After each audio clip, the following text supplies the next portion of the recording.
Welcome to the Once a Cowboy, Always a Cowboy podcast, where you hear the history of Chaney football from the unique perspective of Coach Ron Berdis.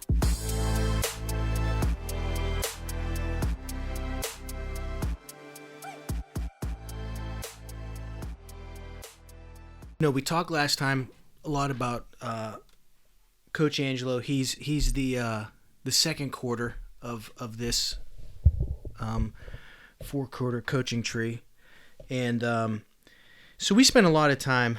I guess maybe is there anything that you kind of wanted to expand upon that you kind of forgot, or maybe more on the coaching side, not just on his impact, but just is there anything you want to kind of add to what we talked about last time? Yeah. Red is often labeled over the years as just being all about fitness and conditioning, and strength training. And we were ahead of the curve there for sure. We were doing things that people weren't doing in the off season. People might have been lifting on their own, but we had program, and he was adamant about, on the weight room door. There was a sign that said the door to 9-0, and he'd have the heaters blasting, and the mirrors that were in the weight room, and it was a small room, but water would be running down the mirrors from the steam, from the heat, body heat.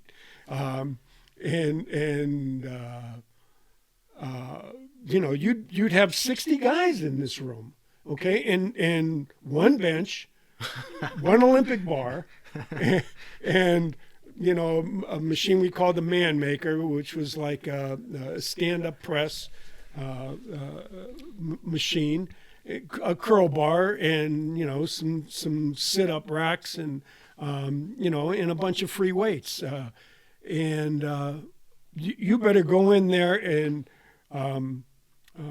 you better be working for 60 minutes. I mean, that's what it was. But what I was starting to say is but he was an innovator. I mean, he really was. We talked about the health foods and the wheat germ and the honey and blackstrap molasses, vitamin C, vitamin E. I mean, he was a big proponent of all that. Somebody just sent me a text and said, remember, you used to be able to put 6.45 exact amount of money on Red's desk, and the next day there'd be a pair of black low-top Converse that he'd buy for you. That was the cost. He wasn't making any money on it. That's what it cost, and he'd get it for you. And motivational, walk around firing lunge, plunge, twist, turn, little placards of signs. He'd just get a roll of tape out, and he'd be on his medicine ball. We used to kid that it probably started off as a handball, and he just kept putting tape around it, and it was turned into this medicine ball that he'd do sit-ups on and whatever, or stand there in gym class with a bar and do hip twisters, and while kids were running laps. And if you got clipped, hey Junior, you better make it a little bit wider next time. But the guys that would go away to school would come back and Red would let them run drills. I mean, that was a big thing. I remember coming back from Mount Union and during the summer and, down at conditioning, running agilities. That was a big thing. That was part of coming back. Yeah. But you'd come back and share ideas with them too. Like Bobby Matey was at Iowa State, and they were in the crab blocking. Okay, so Red got on this crab blocking kick, and we turned into hermit crabs. I mean, everything we did. We did crab circle crab. We'd block, hit the tack, and that's a whole nother story. The tackle-matic. I'll get into that in a second. But crab circle crab and seat roll crab and leapfrog, things that we that we used still that worked, but we incorporated that into our scheme, our blocking, and we were. I mean, you're 10 yards down the field, locked onto somebody in a crab position, and it kept you down and kept you low, and it kept your feet under you, and it was all good. Yeah, you know, I told you before that he was got very influenced by Tony Mason, very influenced by Bo Schembechler, and certainly, you know, Vince Lombardi. And he kind of would get bits and pieces and incorporate that in. So he wasn't a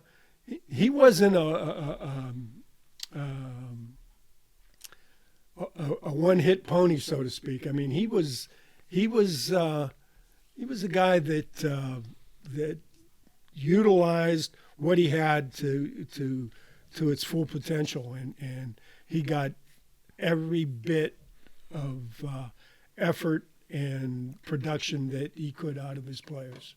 Yeah, and it's funny, you know, you said a couple things there, right? Like, from my time there, I can remember being in the weight room, and you know, part of our program every time we'd change it up, we're man makers, right? So like, yeah. You know, you had that, and then, I mean, my God, in the 2000s, we were still doing hitting the sled and crabbing, right? Yeah.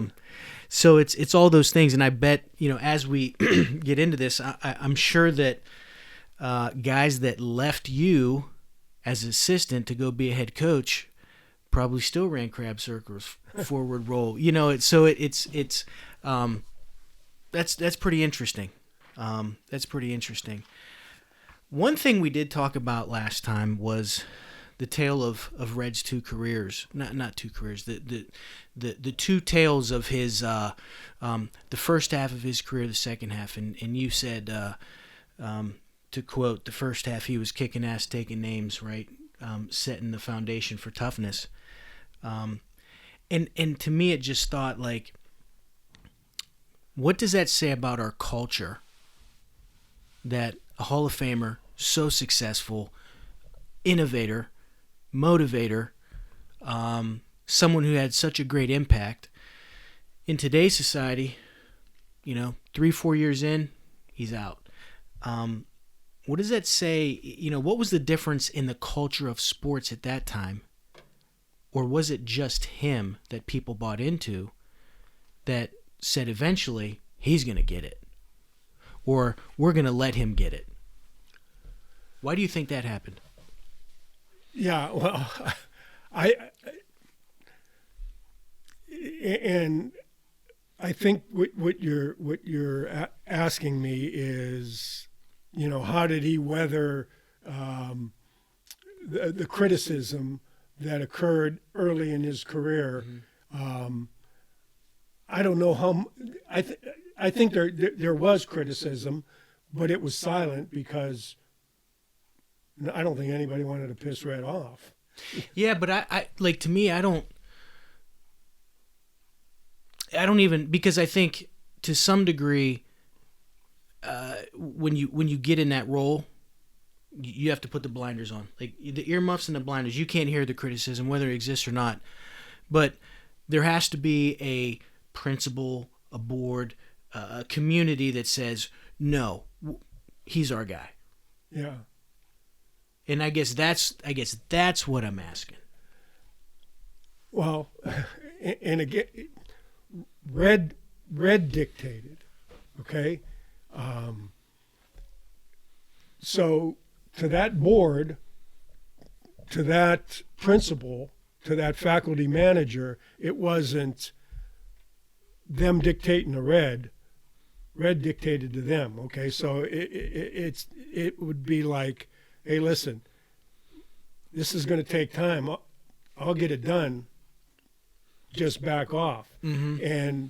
And I think they would. I mean, I could remember as a player, an irate parent coming and yipping, and us being in shock.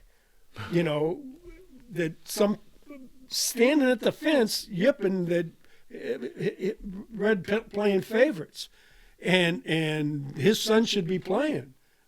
Now, my heart went out to the kid. I mean, I felt horribly bad, not because of, Red would take it out on him, but, I mean, nobody wants their parent intervening on their behalf. At least not back then. Maybe now they do. I was going to say, I don't know. Red's attitude was, "Hey fella, you're whistling Dixie." I mean, he didn't put any stock on that. Like I told you before, there was an adage that you couldn't play at Chaney if you weren't Italian. You got Angelos and Dineros and on and on.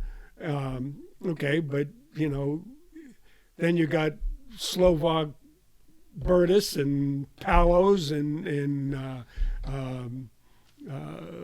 Raffitis and Romax and so I don't think and we didn't have a lot of parent interference. I mean, but certainly there was influence by the administration, certainly more, I think, as time progressed. But I think Red was in a position that it was like, I'll call the shots, and you just sit there and put your hands on your lap, and I'll get back to you when I want to, and Case, got to tell you this. Well, I did my field experience at Chaney. Okay. When I was at Mount Union, and so I reported, and I went through the gym doors and went right to Red, and Red walked me up, and Harold Queen was the assistant principal that was that I was assigned to, and he had this schedule for me. It was like, first period you go and observe math class, and Red took the schedule out of my hand and he said, "Hey Harold, he's with me. I got him all day." and we'd go down and play paddleball. I didn't do that every day, but that was the first day anyway. But yeah. So Red, the point is, Red called the shots, and when he was, when he was getting it going, struggling, if you will, it was his pace and his terms, and it was going to be done the right way, and he stuck and stayed, and it paid. Yeah, and I think I think today it's just such a instant gratification society. Like, I want it right now. Everything's so much faster. Everything's so much quicker. And to me,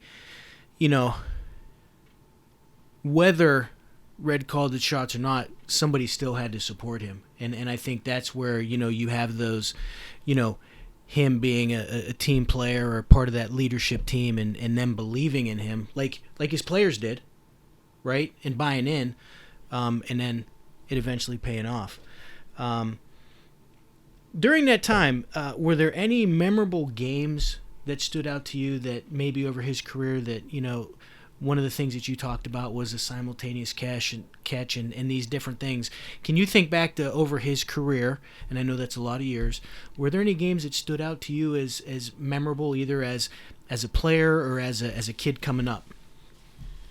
Well, yeah. I mean, I was as big a fan. I could remember taking the bottom of a cake plate and making a Chaney poster out of it and putting it around my neck, going to as a kid going to a Ursuline Chaney game. Great rivalries. I mean, like I told you earlier, Chaney and Ursuline was a great rivalry. And as far as I can tell you that my junior year, I had broken my arm in the East game. That was actually my first start at Chaney, and the following week they sent me upstairs with I believe it was with Ed in the press box. And I didn't have a function there other than to watch the game. I mean, it wasn't like I was spotting or even anything, but it was we were playing South, which was for the city championship, Mm-hmm. and there was so much mud that they had to tape their shoes on. I mean, literally tape them on, or the mud would suck them off. Wow. That's how much mud there was. Where was that at? It was at South.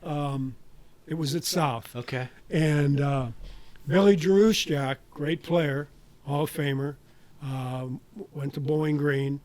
He was wing back, running back, and broke a couple of long runs, and it ended in a 0-0 tie, but they named Chaney the winner because of yardage. Really? Yeah. Really? Yeah. It was either 0-0 or 6-6, and because we had an advantage in yardage. So they did that because it was the city championship and they wanted to declare somebody, or I've never heard of that. Yes. Okay. Yes. It determined the city championship. Yeah, and that would have been 1968. Okay. And that certainly gave my senior year.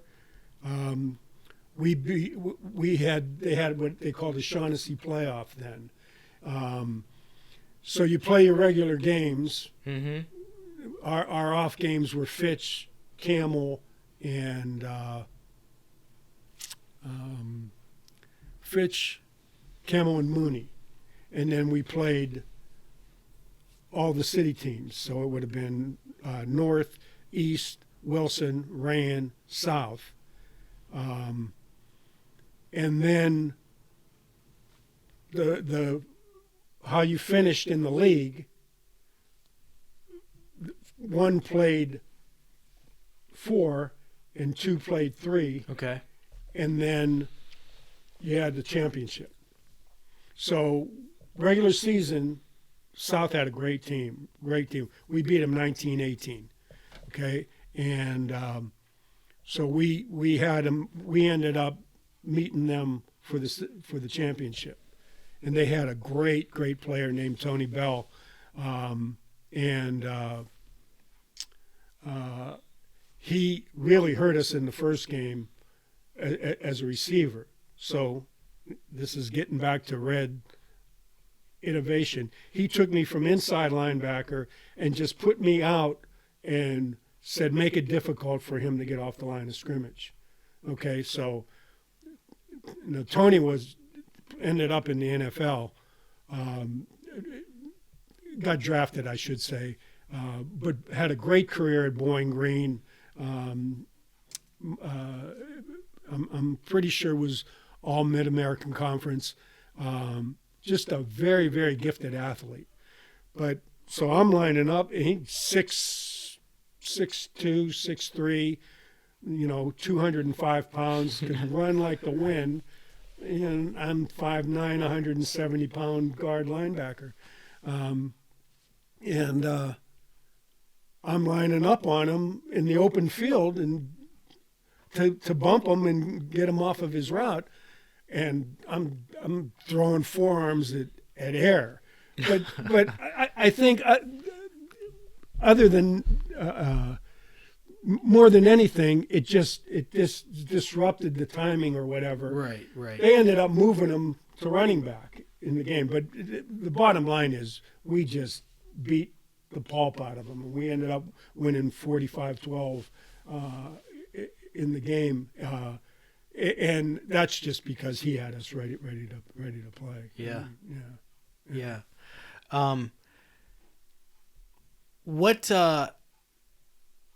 So, you said, okay, that first game, he made some adjustments into the second one. How did they scout in those days, right? Did they trade films? Now everything's online. Before it was VHS. Back then, did you guys watch film? Did you trade films? How did that work?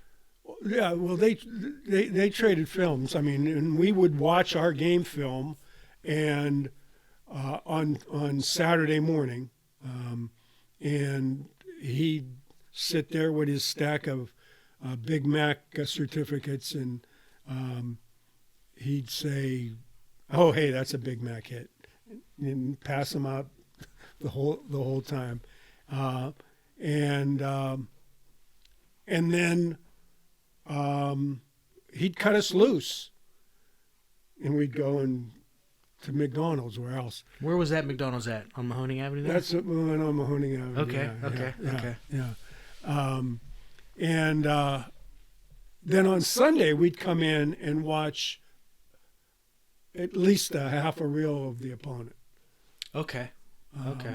So, yeah, they and I think it was like one film. They would exchange the previous game. And as far as scouting, when they could, they would go. But he would send like your Uncle Red and Posey and other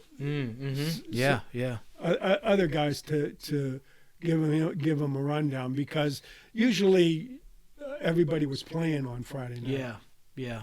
And that was always good to send somebody to see the physicality of the game, which you can't always get on film, just to kind of get that, if you had guys that you could trust. Do you have any, who are some of the great players of his career, of his tenure, that stood out to you, either that you played with or that you looked up to coming up? Well, fortunately there was pictures in the lobby, other than the big pictures of Chess and Frank and Pochner and Sienkiewicz, and then Mike De Niro. But there were pictures from years past, city championship pictures, and then individual pictures. And Red had everything labeled, and he had a big chart of where people went to school. So those the early years, I can remember, as I told you the last time, Frank Ciccatello being one of the premier players, Mike Dimoff. I don't want to slight anybody, but I'm just throwing out who I recollect. I don't ever recall seeing Ciccatello play. Certainly, and I remember before I ever met him, but just remembering him putting an indelible mark on my mind as a player, as a young kid. Ed Matey was as good a football player as there was that came out of Chaney. I mean, he on both sides of the ball. I mean, he could take over a game. That's how good he was. And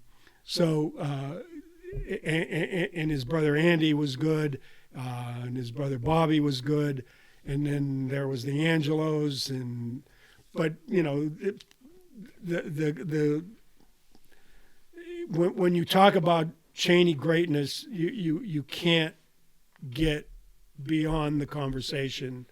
You know, obviously Sinkowicz, but Mike Dinero was certainly what epitomized a Chaney football player. I mean, he was just tough, athletic, and just a great football player. Yeah. And that's something that we've talked about, you know, previously, maybe delving into some of those greats and what made him great, right? And some stories with that. Yeah, just to mention, I saw Mike Dinero at South. Joey Livas was a quarterback for South, became an NFL official and was a great player. I think he played at Bowling Green too. But I saw him, Mike was rushing him and reached back to throw into the end zone, and Mike intercepted it out of his hand, took it in like 70 yards. Yeah, I remember you telling that story, Yeah. and I mean that's amazing, right? I'd like to see some film on him, and there is film. I'm sure his brother Gary still has. I know he's got film. Yeah. There's film out there, and you know, I mean, heck, the kid as a sophomore was a preseason All-American pick at Texas A&M. Wow, it's amazing. And undersized. I mean, undersized. How big was he? He was probably 6 foot, 205 pounds, something like that. Lean, wiry. Yeah. Yeah. Could have played for the Tigers. I mean, they wanted to draft him. Yeah. So I mean, yeah, basketball player. I mean, and there's hundreds of legendary stories about Mike Dinero that a number of them I know are true because his cousin Jerry told me some of them, and but I don't know if we talked about that. So the Angelos and Dineros were related, right? Yes. Yeah. Yes. Pretty impressive family there, huh? Yeah. Mike was Red's nephew. Okay. And that was just devastating when we lost Mike. Was just it really took a toll on the entire family. Yeah. And the entire Chaney family. Yeah. Yeah. Last thing in this section, so I guess Red's retirement, you know, when he decided, hey, you know what, it's time for me to go. You know, how did that transpire, or do you know anything about that? Well, my senior year was we were 8-2, and we started off 0-2, and then won 8 in a row, and won the city, and all was well. I mean, I thought everything was good.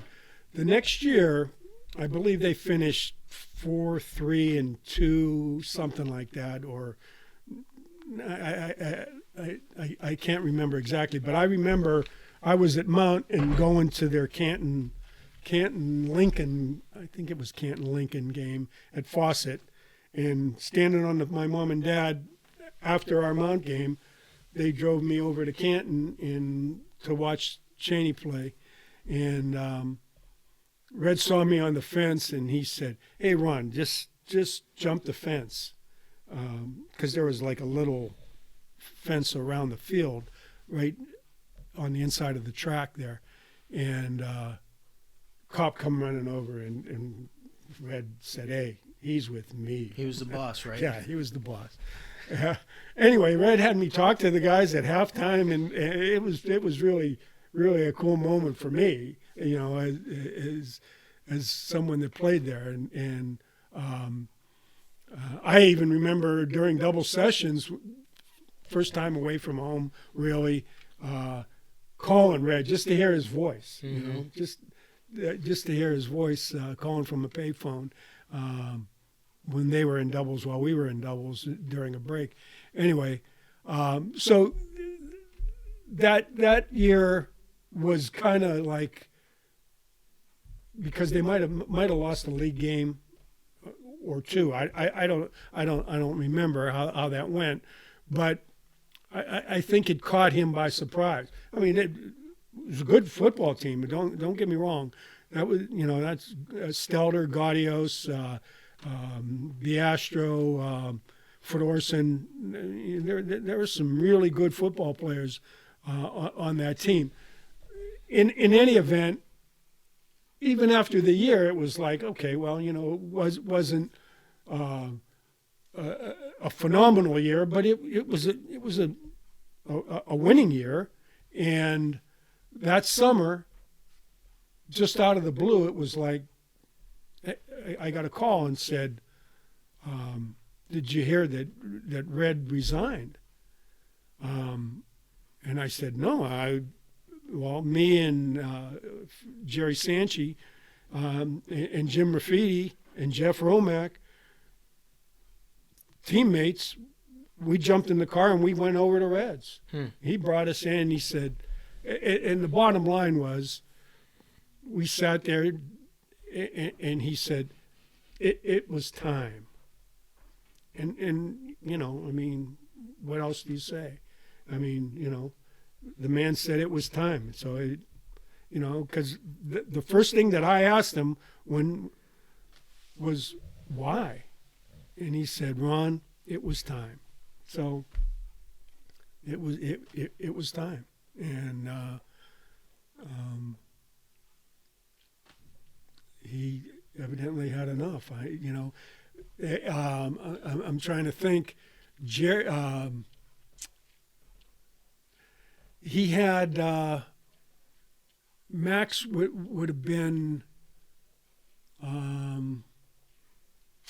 want to say, a junior then. So it was going to be his senior year. Jerry was probably like a senior at Miami, and Lou was at North Carolina State. So, it could have been he just wanted to, see them play or whatever. Red being such an intense guy, and how was it for a father to coach his son? How were you around for any of that? I don't know. I guess that I was just you're talking about he had three guys go through the program. Like, that's tough, man. That's very tough from a father to a son. How was that? Well, and especially, I wasn't around when he coached Jerry, but I was around when he coached Lou, who was the quarterback. And Lou used to throw the weighted football. I mean, and we'd hide in the gym because Louis was a sidearm thrower, and he would get that weighted football and throw it through your hands, and you'd have to sit there and catch him for like 45 minutes in the gym. But I remember us playing Akron-Hoban. I was a sophomore. Lou was a senior, and it was raining, and Lou couldn't grip the ball. He just couldn't. I mean, we ended up losing, I think, 6-0.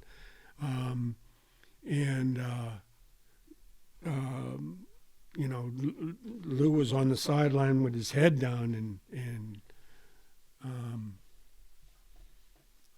Red said, "Hey, bullshit, I don't, get your head up, boy." In answer to your question, I'm sure it was extremely challenging for them playing for their dad. And he wouldn't cut him any favors. I'm sure. I mean, Lou was he got recruited by Pitt, but when they wanted to make him a defensive back, And he said, "Well, I'll go south if that's my destiny. Then I'm not going to stay here. I came here to play quarterback." But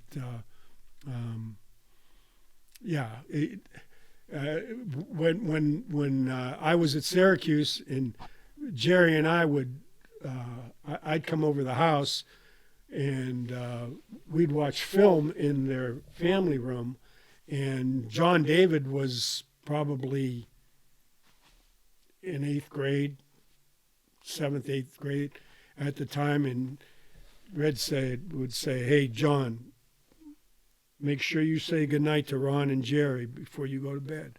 And you know what? Get a couple sets of benches before you go up." That's a fact. And that was just part of the deal.